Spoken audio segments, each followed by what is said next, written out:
سلامونه احترامات مې ومنئ قدرمنو نوروز عمر امید ستاسو په درانه خدمت کې حاضر شوی یم. نن د حبیب الرحمن رور یو میسج چې په ګروپ کې وچلېده د هنګو هینی بی کیپر اسوسییشن کوم آفیشل ګروپ دی په هغې کې د هغوی یو څو تصویرونه یوه ویډیو شیر شوه چې د بګټو په روډ باندې د بګټو هسپتال سره دغه مچۍ چا غورځولې دي پرېښي دي تقریبا ډېر غټ وخت ځکه وشو چې د ډېرو مچو خولې ته چې دی واښه راشنه شوي وو ګیا راشنه شوې وه او هغوی چې دی دغه خولې بندې شوې نو د دې نه پته لګېدله چې یاره ده ته ډېر وخت څوک نه دی راغلي.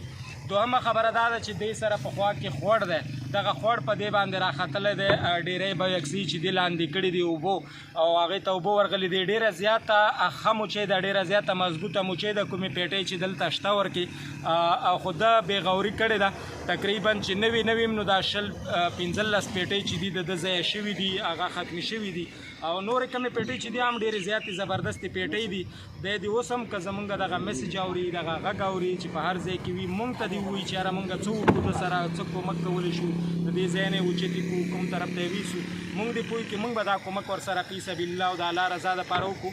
تاسو ساجد احمدزی صاحب ولیده چې راتلو سره مونږ راغلو دلته کوم موم پروت و بې ځایه د پریمونو نه بکسې په څټه اړېدلې وې سیلاب اړولې وې هغه یې راټولې کړلې ټولې دلته ډېرې کړې د دې لاندې چې دي تیږې ورته ولګولې نو دا کومې بکسې چې دغه شوې وې سیلاب وهلې وې هغه خو دلته راټولې شوې په ترتیب سره کېښودل شي کوم پریمونه چې بار پراته وو هغه په بکسو کې واچولی شو خو دغه بکسې چې کومې اوس دلته موجودې دي کومې چې ژوندۍ دي په دې باندې ډمبران لګېدلي دي ډمبرې پرې لګېدلي نو ډېر زیات تعداد باندې ډمبرې د دوی نه تاو دي.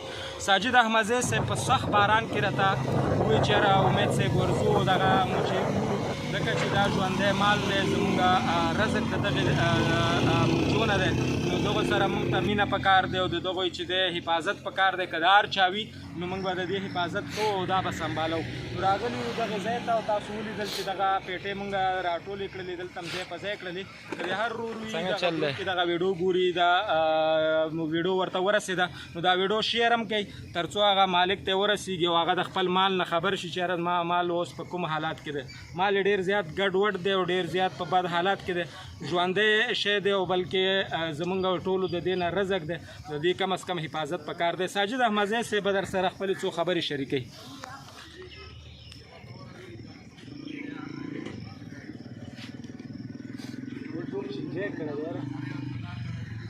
ملګرو تاسو وګورئ محترم ډاکټر نوروز عمر امید صاحب لګیا دی چې کله یې په ژوند کې هم داسې دروند کار نه دی کړی خو بهرحال د خدای د رضا لپاره لګیا دی او کار کوي.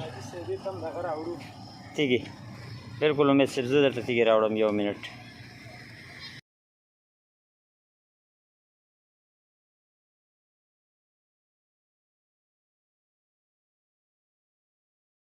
سلامونه ملګرو د ګروپ څومره ملګري چې دي باید دا ویډیو لومبه شیر کړي تر څو د دې مالک ته ورسېږي.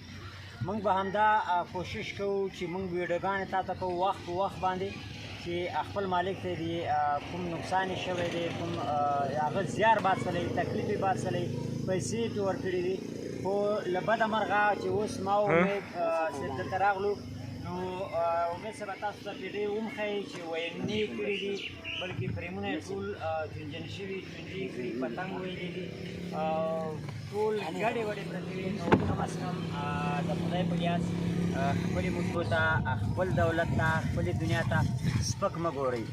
که چېرته موږ سپک وګورو نو دغه حالات به دا ورځ تر بلې بدتري راځي.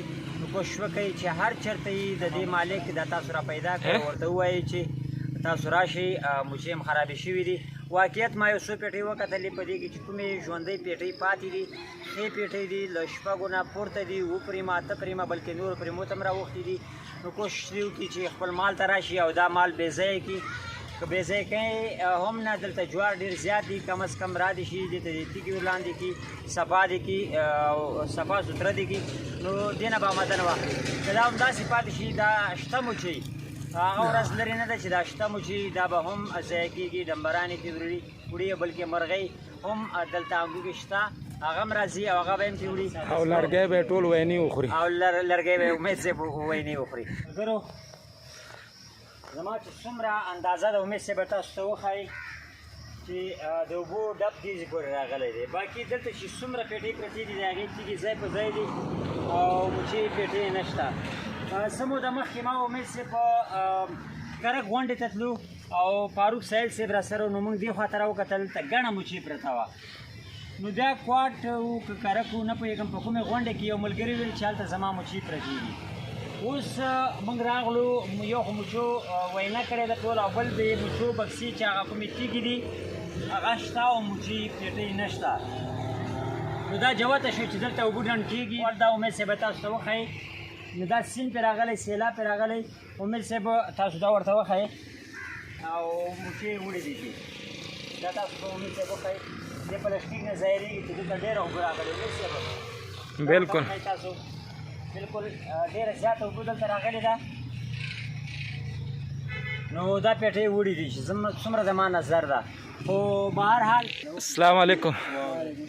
تاسو خبره وکړه چې دلته کسان راغلي وو هغو څه وویل؟ هو څه نه ویلې خو بس هغه یې لګیا وو او بس پټیونه پټیونه یې سمته شو او لکه کوم یو د سیلاب راغلی وو بس طبیعي ته دی راغلی ټوټه کړې وه. دلته اوبه څومره وې تقریبا؟ یاره اوبه زخته ډېره وه دا مکمل دی. یو وخت هغه دونه یې شلولي هغه وخت هغه په راواوړې سره هو دا ډېره مکمل اوبه ته څه چې څومره پیټۍ به یې وړي ده نه؟ یاره اتلس ګړي وي بیا لکه بیا هغه سبعي ته راوړلې بیا دوې که درې هغه خپله کیګرو نه یې راوړلې. کس راغلی مو دومره درمنو دا وه هغه د بګټو د پارم حال او د هغوی هغه صورتحال ته چې تاسو سره موږ شریک کړ. ساجد احمدزي صاحب ډېر زیات زیار وایست ډېر زیات یې ځان خولې کړ او په سخت باران کې چې دی موږ راتلو لار کې ډېر سخت باران و. دلته چې راغلو د دې پارم صورتحال چې موږ ولید ډېر زیات په بد حال کې و. دا پارم وینې هرې بکسې ته چې دی تقریبا وینې رسېدلې وې پریمونو ته یې وینې رسېدلې وې پاسه نه وینې وې ورباندې لاندې به مچیو کار پکې کاو. د هغې نه علاوه ډېر زیات ډمبر پرې لګېدلي تقریبا که نه هم نو یو 50 ډمبر خو چې دی د منډې د مخې ما په خپې سره په چپلې سره چې دی مړه کړل. نو ډېر زیات پکې اوس هم ګرځي او لګیا دي کاریګره مچۍ چې دي له ځان سره وړي. ساجد احمدزي صاحب د ډېرو پیټیو سره حال ولید ډېر زیاتې په بد حال باندې وي. هغه یې وکې خو چې نه پوهېږم باکره د هرې وجې نه چې وا بنده کړې وه او هغې ته چې دی وینې ډېرې زیاتې ښکته کوزې شوې وې او هغه پیټۍ مکمل لاندې نه چې دی تباه کړی شوې وه. نو هغه ساجد صاحب بلې پیټۍ تبادلې کړلې د هغې نه یې پریمونه راواخیستل په بله پیټۍ کې ځای په ځای کوه. هغې ته هغه کوم سر چې دی بیخي ختم شوی تاسو په ویډیو کې ولیده هغه هم ورته بدل کړ. نو ساجد صاحب څنګه خفه شوې تا وویل چې یاره د غلا مچۍ خو به نه وي دا پاره مې را پټ کړی که څنګه؟ نو زما غوندې پوه شې وی یارانو ما مې پلته مه در غواړئ پردی مزدور یم اوزګار به نه یم. نو که چېرته تم پردی مزدور سرکاري نوکر فارغېږې نه ورته راشې نو دا نوکران چې دي برای مهرباني پارمونه پرېږدئ پارمونه مه کوئ چې بیا په داسې صورتحال باندې پرېږدئ چې نورو خلکو ورته زړه نه وینې څاڅي. نو ساجد صاحب پارم دی ولید څه صورتحال و؟ بالکل امید صاحب واقعیت ډېر زیاتې خواشینی کړم او تا ته ما باقاعده دا هم ویلې چې ما ته داسې ښکاري چې دا مچۍ د غلا دي. نو که د غلا نه دي نو غلا ته ورته دي. امید صاحب غلا ته ورته په دې دي چې کم از کم د خپل مال حفاظت په خپله کول پکار دی. که تاسو اورېدلي چېرته ډبې وغیره هوټل ته ځئ نو هلته یې لیکلي چې اپنا مال کو خود حفاظت کرئ. نو تاسو برای مهرباني که دا زمونږ اواز چاته رسیږي نو را دې شي خپلو مچو ته او که نه دلته د کسانو دا خبره هم کړله په دې کلیپس کې تاسو واورېدل دې ملګري ووي چې یاره کسان یې راغلي وو بس صرف د یو څو پیټۍ اپل او دې پلو کړې او بیا تللي دي. نو تر اوسه پورې دا بیا ورنه لاړ دی د دې حال نه دی خبر. دغه ډمبر نه ګوري دا وینې نه ګوري د دې مچو حال نه ګوري چې د مخ ته واښه راشنه شوي دي. دا پیټۍ نه ګوري چې ورځې نه بلې ته د وینې د لاندې نه خرابۍ په کار دی دا اوچتې کړلی شي. بالکل امید صاحب که دې ځینې اوچتۍ نه خو کم از کم دومره وکړي چې تیږې ورلاندې کړي راشي دلته ورته خیمه ودرئ او حفاظت یې وکړي چې تر څو د دې ممال په خپله حفاظت ونه کړي نو هغه ورځ لرې نه ده چې څه د سیلاب وړي دي او څه به ترې وینې او ډمبرې وخوري بس خلاص. نو زه خو یم که بیا چېرته ساتنه نه کې غواړي نو داسې دی وکړي. بالکل امید صاحب ډېره ښه خبره کوي چې یو نیم ته دې ورکړي وسپاري کم از کم هغه د وینو او د ډمبرو خلونه به دا ګټه را بچ کو یونین ته به دا ګټه او وسپارو. په دې باندې به یونین یو څه د یونین ملاتړ به وشي. بالکل ډیره مننه، خوشحاله اوسئ، په لوی اعلام سپارلي.